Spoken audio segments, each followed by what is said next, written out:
Reality is generated, continuously, in the only place experience can ever happen.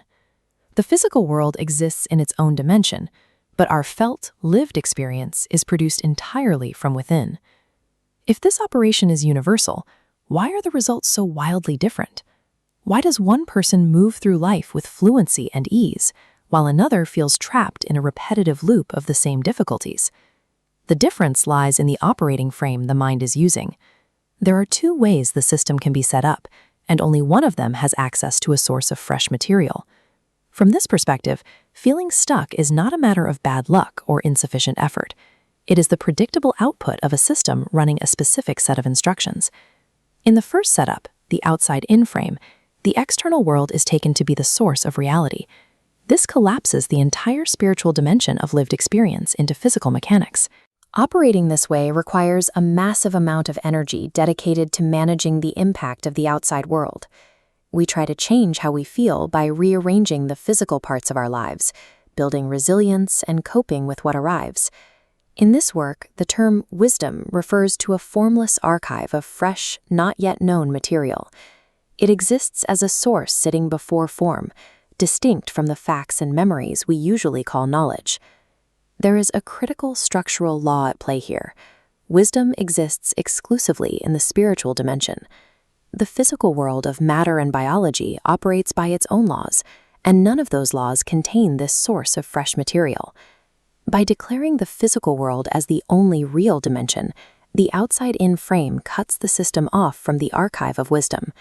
The operation is still running, because it cannot stop, but it no longer has a way to reach anything new. This leaves the mind with no choice but to recycle the material it already has. It loops through the same past thoughts, interpretations, and fears.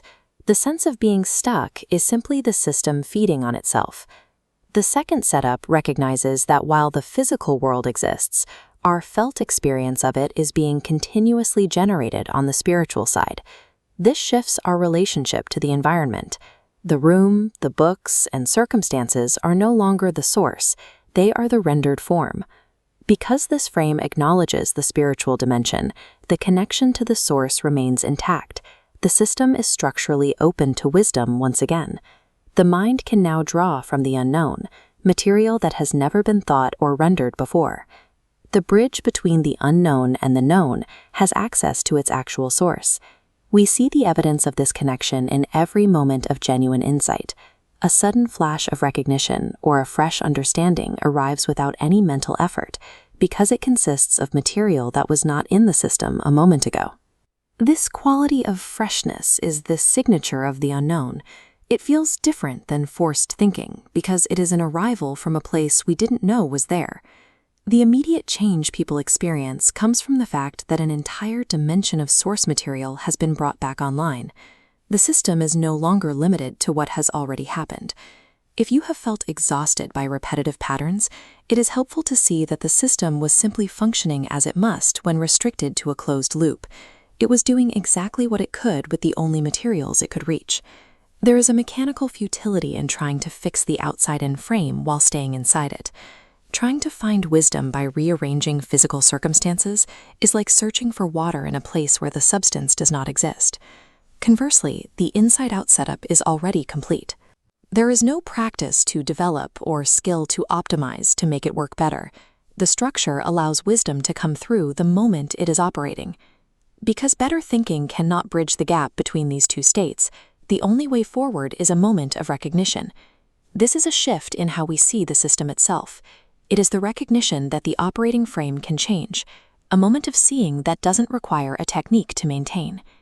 The moment the spiritual dimension is recognized as real, the source comes back online. Fresh material flows into the operation on its own. The practical effects, the clearer thinking, and the drop in reactivity happen naturally because the system is rendering reality from a different source. When the material feeding the operation is new, the lived experience changes by necessity. There are only two ways to use the mind. Only one of them has wisdom in it. The other has been trying to find in the physical world something that was never there.